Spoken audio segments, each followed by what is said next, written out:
Right. So, hi, my name is Ben. I love cars and I love car stories. And I sort of thought I should start being a bit more deliberate about finding some interesting cars to drive them around. And thankfully, the guys at Motorcare have allowed us to actually come and drive a bunch of their cars. And so I'm going to tell you some of the stories, even as we drive some of the cars. The first car we're going to drive, which is an interesting one for me, being a car buff, is a van. Which sounds interesting, but you're going to love this one because we are in the Hyundai Staria. It's a what's called a people mover or a van or an MPV that has up to 11 seats. You can sit up to 11 people in this, and we'll show you some pictures of this. It has so much room. So if you're thinking about maybe starting a fancy airport car business, transfer business, company car, it's the perfect people mover. Hyundai has been making some very interesting cars over the last few years, and this is a very interesting one. So we're gonna take it for a drive. Then I'll show you around it. Sorry, bit of a cough, and tell you what I think makes this a really good, interesting car to drive, especially as a people mover. One of the interesting things that you'll find about what Hyundai has done with the modern cars, almost look like a spaceship. So much space on the inside here. Very easy layout. I love the fact that they've kept with actual physical buttons. So if I need to move the temperature, I can do that. Change the fan speed, the radio, increase the volume. Um, I like that. I really like that. But also, they have these interesting buttons where normally where you have a gear selector, you have these buttons. So I press P, you press R, and it's in reverse. And interestingly, you can see it's got a good reversing camera. Not very high resolution, but you don't need more than this. I mean, it's perfect. I can see where I'm going, so I don't knock the car behind me. And then we'll now go out and drive this thing and see what it's like, but also show you on the outside and why this thing looks like a proper spaceship. Right, so very easy to maneuver. It's a big car. You'll see that when we show you the outside of this thing, but it's a pretty hefty thing, but very easy to maneuver. So this is a 2.2 liter diesel, but it's one of those diesels that is so smooth. Now with the engines that are being made these days, they are so smooth, like you almost can't hear the engine at all. It's got this really wonderful indicator sounds, like it sounds expensive. You can just hear that. And then getting onto the road and giving it some oomph, and it has some. Oh wow! Okay, that's not bad at all. I mean, I thought I was going to be driving a van, but this feels actually feels good to drive. So instead of buying an Alphard, maybe you want to come and think about this, right? And oh, how did they do that? How did they do that? Ah, sorry about the cough. Right, so it has some really good pull, this thing. So if you're going to the village, you know how, as people like to take our families to the village, you gather everyone, all the children, even the ones from the second and third wife, they can fit in here. So it's a perfect car for a family of 12, right? It works. Oh, look at that. Oh, that's nice. Ah. That's a G400D. I think a 2023 model, that. Anywho, you leave rich people alone. Let's focus on the cars that even us we can manage. Well, even this one is for rich people because it's not the cheapest one if you're buying it brand new, but there's some good financing options available for you now. You can be able to get this if you have a big number of people in your company and want to buy a car that can take people around. So for example, for us at Next Media, it's a sort of car that you want to use to be able to transport reporters around, to gather news and stuff. So up to 11 people and very comfortable. I mean, I really like the comfort. The windows are so big, it looks like French windows in the car. I don't think it's, I don't know if you can see for demonstration. So in terms of space on the inside of the car, it's absolutely incredible. Very basic buttons, which is what you want from a car like this. It's functional, right? Lots of room, lots of storage all over the place. And then here's a cool thing. You can easily move this seat down here, and then what it does is it gives you a whole bunch of cup holders here, some more storage space, and then when you need to carry extra people, you can then pull this up and it's a seat. You're sitting up high, so it feels substantially higher than you would in any of the drones, I think. So good digital display. So show you a video of that. It shows you your trip meter, you have a timer, your average consumption, your speed, and then your RPMs, everything digital. So it's right over there. What's not to love about this? For a people mover, it's incredible what Hyundai has been doing. So I needed to tell you some stories about what's happened with the Korean cars, because we're going to drive a couple of them, and there's one in particular that I know that you're going to love. Many years ago, Koreans were the joke in terms of car making. They were making cars that would fall apart very easily, and people would laugh at them. And then eventually they perfected the cars that they were making, and now they've gotten to the point where no one thinks about them in that frame. In fact, the best car, according to What Car magazine in the UK this year, in 2025, is a Hyundai. So they voted one of the Hyundais as the best car for 2025. So the Koreans have now gotten to the point where their cars are so good that they are no longer compared to, say, either, the way we think about Chinese cars now. Their cars are now really at that level where they are actually really, really well built. This is a functional car. A bit of a plasticky feel, again, because it's functional, which is what you want.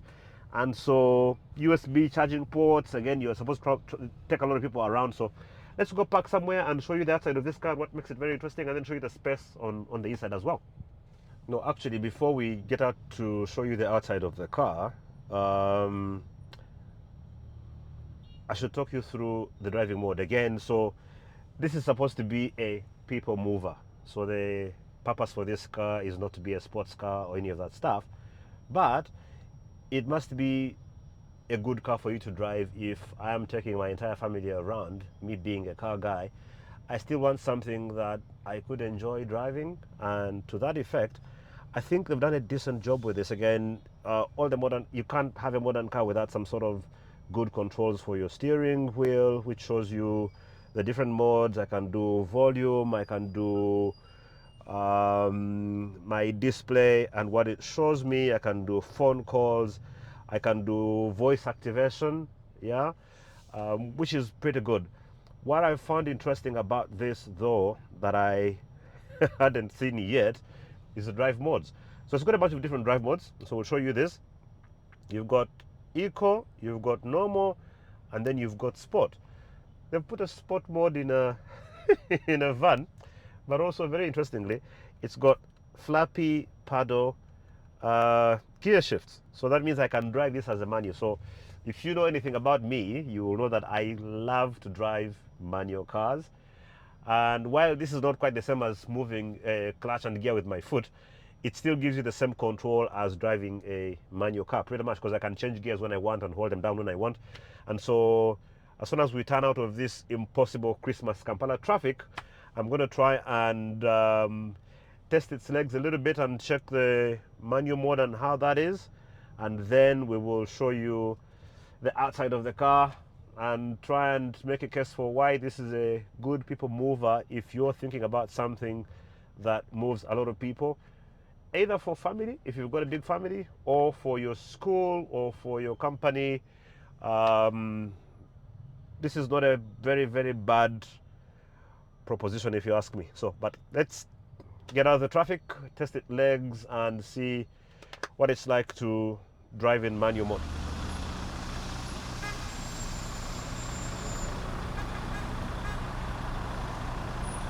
Later that same evening. So yeah, here I am looking forward to putting this thing on a smooth road and driving it and feeling what it's like.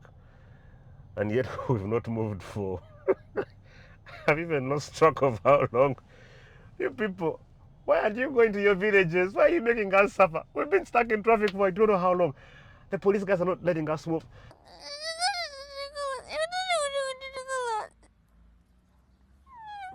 Like, but you know what? The good thing about being in a decent car like this, listening to Next Radio here, the seats are really comfortable. Like apart from just the madness of being stuck in traffic, you're not going to complain because you've got your AC, it's working fine, and it's got really good AC in the rear. We'll show you that when we get out to the back. But I'm not complaining. My back is fine. These are really, really comfortable seats. I think they padded them really well. I love them. So yeah, you're suffering in traffic, but I guess if you've got your 6 children and their cousins in the back, you can then have good conversations even while you wait for the traffic to clear. But yeah, so let's wait and see how long it takes for us to get out of this traffic now. Hopefully it will be some time today. Yeah. Hi. Strawberry.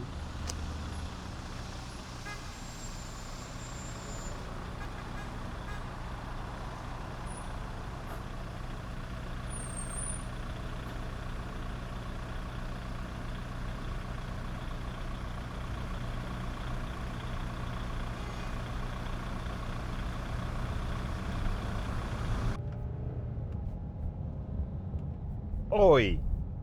This thing is alright. Here's a really cool thing. I'm able to get up to fifth gear by 50 kilometers per hour, and that's incredible. And it gets there really, really quickly. Being a diesel engine, it's got lots and lots of torque, and so I'm able to move quite smoothly. Also, the good thing about the digital display is that even though my fuel gauge is showing almost E, I know how much fuel I have left because it's giving me 68 kilometers, so I'm not worried about the traffic now. So let's park somewhere inside here and then show you the outside of the car and what it looks like, and then we can go drive another car. Right, so a quick look on the outside of the Staria. Again, this new design language from Hyundai, where you've got your headlights down there. It's got a nice mesh grille, daytime running light bar that goes across the entire front of the van. But the real magic with this thing here is on the side. Now, if you look at the side profile of this car and look at how big the windows are. I mean, this thing, again, from the perspective of how much space you have, look at how just big those windows are. They're just so massive, which of course gives you that extreme abundance of light on the inside. It sits on really big tires. This is a 17-inch 65.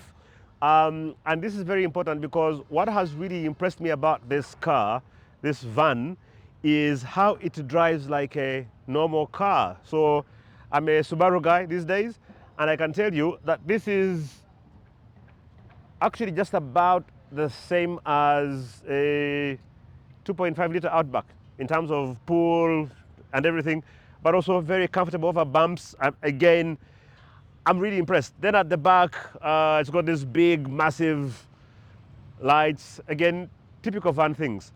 The real magic for this car though is going to be for the people at the back of the van. So let me just quickly show you what it's like if you're traveling in this thing as a passenger and show you the tricks that it has up its sleeves.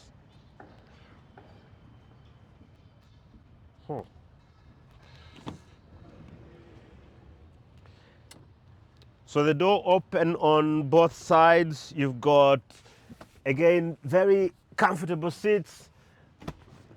Front row, second row, third row, and a fourth row. And you're able to go through here and pass through the middle in case you want to get through. There's a row that allows you to get in.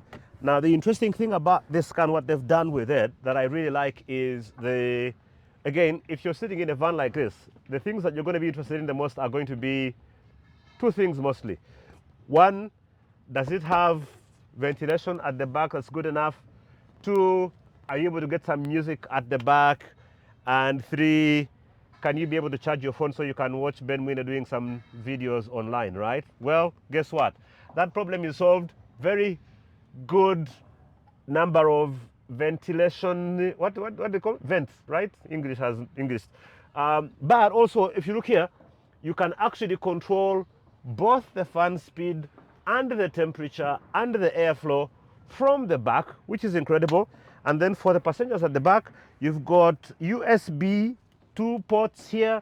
And then for the guys in the other seats at the back, every row on either side will have yet another port. So you can have 11 people in this van, and all of them will actually be able to charge their phones as you go to the village to check on the cars and see grandma for Christmas. How cool is that? So in a nutshell, that's a Hyundai Staria. A different take on vans from Hyundai. The Koreans are here, they're not going anywhere, and they've done some really interesting cars. And the biggest thing for me about this car has been how it drives on the road. I mean, it doesn't drive like a van at all.